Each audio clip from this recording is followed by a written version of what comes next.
Kowser, thank you so much for joining us on ZEE CONNECT. Thank you. Well, before I begin interviewing you formally, I just want to say that you're doing remarkable work in the region for a lot of people, for the society, and no amount of praise is enough. See, these things are like, that comes as an accident. So we don't pretend to do this. Yeah. It just comes up, Yeah. with the prayers people do. Yeah. Alhamdulillah, I would say. So let me take you back in time. I think there were small acts of kindness that you were doing, and then you went on to founding Hope UAE. Yeah. Tell us about this journey and tell us what inspired you to reach out and help people in the Gulf. As I said, it was an accident. One of a friend, and I know through Facebook, died here. So people went to the chief minister in India and they gave those papers. Something didn't work, so they came to me and asked me for help. And I went to the hospital and I saw the formalities, and it took like around a week for me to do this. And then I came to know that if I do it in the right channel, this will just take 2-3 days. Yeah. So when I came to know that the people are struggling here, like when somebody's died, they want to turn the bodies, and they run here and there without knowing how to do this. So then I thought, okay, why not? When I have time, I'll do it. It was just like I'm not a social worker from birth, and like I'm not from that family and all. Yeah. It just happened. And when people ask me, I say, let me not say no. So I just started this. It happened. That's it. Wonderful. But tell me, how did your own personal values, your personal faith have an influence on your humanitarian approach and work? It has plus and minus both here. Some, as what we say is like doing good deeds is in every religion. Doing good deed is something we need it. And there are like people against this as well. When you do this kind of rituals of Hinduism, or Christians, they ask me like, being a Muslim, how can you go and carry these pots and all the stuff and do pujas? Yeah. For me, what I believe is my religion did not teach me about hating anyone. Correct. So I'm just following the religion. Yeah. And I think it's a very good deed that you're doing after someone has passed. I mean, honestly, when these kind of things happen in life, all the more you realize that what was the hate or what was the fight even about. True. That at the end of the day, the person is just going back to the source that it came from. Exactly. Like whether it's rich or poor, have a family or no family, you're going to end up like this, and I see the families crying from back, whether I'm saying again, whether it's rich or poor, the only thing they ask me is like, they don't want money, they don't want anything. They just say, please, I want to see the person at one time last, that's what they want. And they want to do the last rites properly. Exactly. In a proper way, that they feel at peace and they have closure. True. The last rites, what we call. So at least let's give the last rites in a respectful manner to them. Yeah. Wonderful. Now tell me something more about Hope UAE. How has it grown and become a community of 300 active members today? 550. 550 active members. Wow. Yeah. How did you do this? Actually, what happened is like till 2022, I was doing it alone. And a lot of cases came to me and I couldn't handle it more. Suddenly one of a person in India suggested, he's a media person. He's like, why don't you form a group by state, country by country, because I do it in Saudi Arabia, Kuwait, Oman, everywhere. So I started some WhatsApp groups without a name. We started it. Okay. And then a group of people who are interested, who said who has no intention of making money or making fame. I want those kind of people to join me and do this. So, what do you call it? The same type of persons, when they come together, and we started doing it bigger and bigger. Like now we can do it in, even if it's in USA or UK or wherever it is. My team is everywhere. They know how to do it. Yeah. So this Hope started like that in 2023, and now we have around 550 members and active members everywhere. Whatever we need.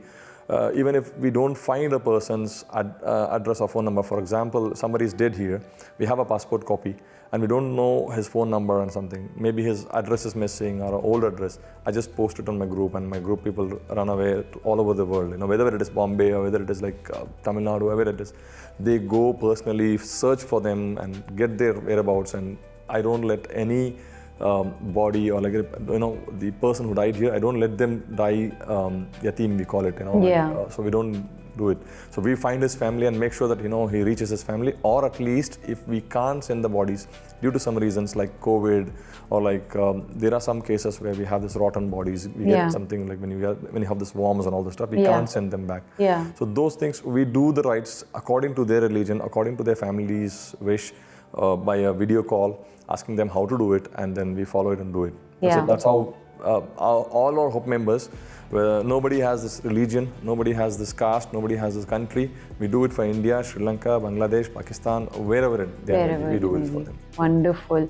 But tell me something, were there or are there still any challenges that you face when you're trying to help out vulnerable expatriates in the Gulf region? Not many, but few people who are into politics, they wanted to get some fame, may have an objection me doing this. Few people having an association, like registration, all the stuff, they will ask me, why are you doing it when we are here to do it? There are like, I don't want to say anything. They can do it, but why not me as well? Like, why not others as well? Everybody can do. It's just a good thing to do. So how many ever hands are trying to do it is good.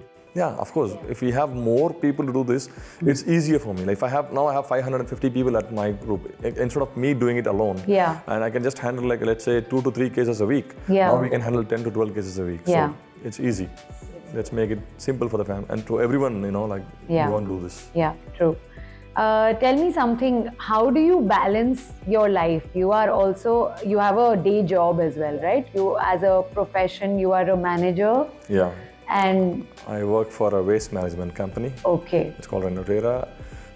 First and foremost, I know my team is so good. My boss is so friendly, and he knows that I do these kind of stuffs. My staffs, everyone know that I do this stuff, and they support me doing this. Let's say if I have something to do, they don't ask me where am I going, what am I doing. End of the day, when the office job is done, so I don't do anything wrong there. So I finish my targets, I finish my tasks in the office. Apart from this, I do this in the evenings, in the night, no matter what time it is. So we do this. And I get good support from my office and my friends. So that doesn't stop me. Oh, wonderful. Tell me, has there ever been a story that in particular, somebody's case that you have taken and has really touched your heart, somebody who was in distress and you helped them out? Every case is like that. When it comes to especially death, their families want to see them at one last glance. They want to see the face or something. And there are cases where recently we have a case, the body came from, the person who came from Oman, crossing the border, came to Dubai and died here. We had a lot of challenges and we couldn't send the body home. And we found his body in the mountains of Hatta. It's like rotten with the worms in his face and eagles ditching him and all this stuff. So we know that we can't send him. We know that we can't show the face to the family. First of all, it's not right to show the family with that state, and the government does not allow that to. So those cases hurts a lot when the family says, at least once I want to see, and I know that I can show them, but I will not. I don't want them to see that kind of face.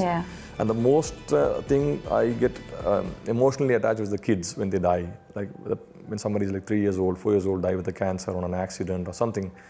And the parents don't want them to bury. I have seen a case where a father said, I don't want to get into this and I don't want to put my child inside. I don't want to carry. So with his permission, I have to carry the child and I have to get into the hole and put the child down. I don't know, but literally I cried that time because I felt like it's my child. I don't know, I couldn't eat for like 1 or 2 days. Every time, I don't know, if it's adult, we can understand, okay, he has lived his life. When it's a child, when he dies, you personally get attached to that, and I get depressed for 2-3 days. I don't speak to people, I don't eat properly. It takes time. Yeah, it must be taking a toll on you for sure. Every such case. And it's mind-blowing how you are handling yourself, keeping yourself sane and still doing as much as you can. True. See, humanity, what we call it, we need to help each other. It's some people say it's a big job, kudos to you, you do this, all the stuff.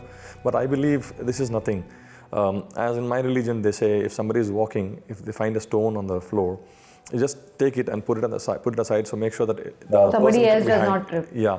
So this is what my Prophet taught us, and I think everybody does this. Even you, my team, everybody. Well, they go on the way, they find a banana thing, peel, they just throw it out. They know that, I don't want anybody to get hurt. So these things, everybody has it inside. Some people have no time to do this. Yes. So I don't think it was a big thing. It's just a normal thing. That's it. People don't have the time, or people just forget being sensitive or considerate, or nowadays that is what it is, because life and the world is moving so fast. So it is rare. Even though everyone must have it in them, but not everyone is like you, Kowser. There are few people, they're doing this, but everybody has this intention to do. If I ask you, Priya, are you interested in doing this? You will definitely be interested in doing this. Yeah, but it all comes down to then making the time for it, feeling it, and really going out there and helping out. And that kind of initiative only few people have taken, and it's great that a few people are doing it so well, and also inspiring others to get into it. When you get a proper family support, when you get a proper official office support, and then you have a good friends, of course you will be able to do this one day. Tell me, you have also sponsored some education of certain children of deceased expats. Exactly. What inspires you to invest in the future of such children? See, education is most important, what I believe, because if one person gets educated and gets a job, his family, he can bring up the whole family there. Yeah. So I help kids to pay their fees when their parents die here. The person who came here, he came with dreams to make sure that his kid grow up with nice education, all those, and future. And when I see that he has died with heart attack, and then the family back home, they were expecting him to take care of his child, and he couldn't. Yeah. The only thing I can do is I can make that child study capable enough at least to do his college. Yeah. So we are currently educating more than around 23-24 kids every year. We're paying fees. Yeah. When we say we, it's a group of people who are behind me. I'm the face of them, but most of them are behind, like the cameramen here, the directors here. Yeah. They support me back from myself. You do it, we'll support you financially, morally, physically. They all support me a lot. Yeah. I find you very, very positive, and I want to know how you keep this smile and this positivity in you in the face of suffering and injustice and seeing so much sadness around you. How do you keep up with it? I'm acting. No. See, actually, it's always spread smiles. Just spread smiles. So make sure that if you are positive, then the person next to you is going to be positive. So I believe, okay, whatever we are, when we go to work, when we just hide it. You may have a lot of things going through in your mind, but when you are here, you just hide it. You make sure that the other person smiles. So just like that. So I think everything is positive. Let's not take negative things into us. More of positive things makes you fresh, good looking, the way you said. So it's better. It's good. We love to see you like this. Finally, we just want you to give out one message to anyone out there who wants to follow in your footsteps, serve society, do more humanitarian work. How should they, and if they want to become part of Hope UAE, how should they do that? Okay, you can mention my number if needed. I'll give you my number. You can post it if you want to post it. And if they need to support me by any means, they're always welcome to do in Hope. And again, I will quote my religion thing here. I'm not saying about religion, but there's one thing we say that, we have a zakat. We call it a zakat. The first zakat says that you have to help your own family members, like your sisters, your brothers. If somebody is struggling, support with them. If they're okay, support your neighbors. If they're okay, support the next street people, and then go out and help other people. So start from your family. Start from home. Charity begins at home. So start it. You may be able to do more. If you have time, spend on doing good deeds. Even there's a Maqbara, we call it, like mortuary Maqbara here. When you go for prayer, just go attend the prayers. I don't know, some people have attended weddings without invitations. That's fun. And go attend people who die, like when they have their prayers, attend it without inviting. You'll be thrilled as well. You will be like feeling that, okay, this is what the life is. So you will automatically come to this. Okay, the life is very short. Let's spread positiveness. Yeah, I agree absolutely, and I really felt this when I was at a condolence meet recently, and I felt that and I had a very busy schedule, and it was just a half an hour or 1 hour meet, and I just managed to go there for even 5 minutes. Because I said that if these people had a Diwali party or they had a wedding or something, I would have been there, right? I would have prepared for it days in advance and been there. Then why not for this? You need to show up for something like this more Sure. than the celebration. Of course, this is what teaches you about life. Yeah. Every day we should think about the death. Yeah. See, we are here, we're going to make money, we're going to make fame, we're going to make whatever, but end of the day, we're going to die. Yeah. So before dying, before we go to the earth, let's do something better to the community. Yeah. If you have this mind, and you will not be thinking that, okay, I am big, I have enough money. The more you support people, the more you get prayers. That is an addiction, that is something, what do you call it?